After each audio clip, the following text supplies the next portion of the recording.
Israel దేశానికి సంబంధించి ప్రపంచ ముగింపు మొదలైన విషయాలన్నీ కూడా బైబిల్ నుంచి తీసుకోబడ్డాయి. కొత్త నిబంధన, పాత నిబంధనలు విలిఖించబడ్డాయి. మొట్టమొదటిగా ఇజ్రాయెల్ దేశం పునరుద్ధరించబడడం. 1948 సంవత్సరంలో స్థాపింపబడిన ఆధునిక ఇజ్రాయెల్ బైబిల్ జోస్యం యొక్క నెరవేర్పని చాలామంది క్రైస్తవులు నమ్ముతారు. ఈ నమ్మకం యెహెజ్కేలు 36, 37 వంటి భాగాలపై ఆధారపడి ఉంది. ఇది యూదు ప్రజలు కొంతకాలం ప్రవాసం తర్వాత తిరిగి తమ దేశానికి చేరుకోవడం గురించి మాట్లాడుతుంది. ఇజ్రాయెల్కు యూదులు తిరిగి రావడం అంత్యకాలంలోని సంఘటనలకు అవసరమైన పూర్వగామిగా పరిగణించబడుతుంది. రెండవది ఆర్మగెడాన్ యుద్ధం.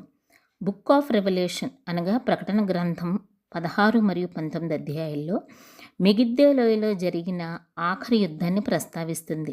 దీన్ని తరచుగా ఇజ్రాయెల్లో అక్షరార్థ ప్రదేశంగా అర్థం చేసుకోవచ్చు. ఈ బ్యాటిల్ ఆఫ్ ఆర్మగెడాన్ మంచి మరియు చెడు శక్తుల మధ్య ఒక భారీ సంఘర్షణగా పరిగణించబడుతుంది. ఇందులో ప్రపంచవ్యాప్తంగా ఉన్న అన్ని దేశాలు పాల్గొంటాయి. మూడవదిగా ఆలయ పునర్నిర్మాణం. యెరూషలేములో 3వ దేవాలయం పునర్నిర్మించబడుతుందని యూదుల సాంప్రదాయం చెబుతుంది.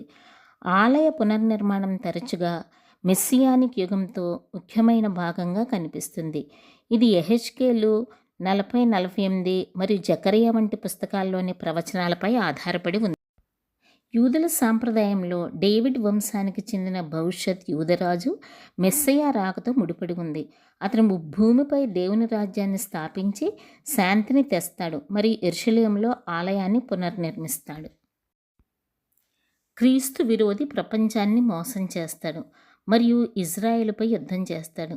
ఆ సమయంలో తీవ్రమైన బాధలు మరియు హింసల కాలాన్ని మహాశ్రమ అని పిలుస్తారు.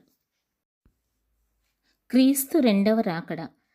క్రైస్తవ ప్రవచనం ప్రకారం క్రీస్తు విరోధిని ఓడించి వెయ్యేళ్ల రాజ్యాన్ని స్థాపించడానికి యేసుక్రీస్తు భూమికి తిరిగి వస్తారు.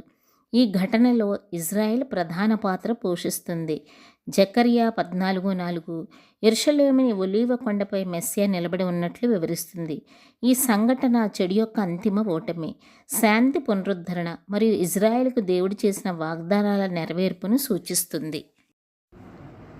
క్రైస్తవ మరియు యూదుల ప్రవచనాలు రెండూ చివరి కాలంలో యెరూషలేము యొక్క ప్రధాన పాత్రను నొక్కి చెప్తున్నాయి. సమయ ప్రవచనాలు ఇజ్రాయెల్పై ఆధునిక దృక్కోణాలను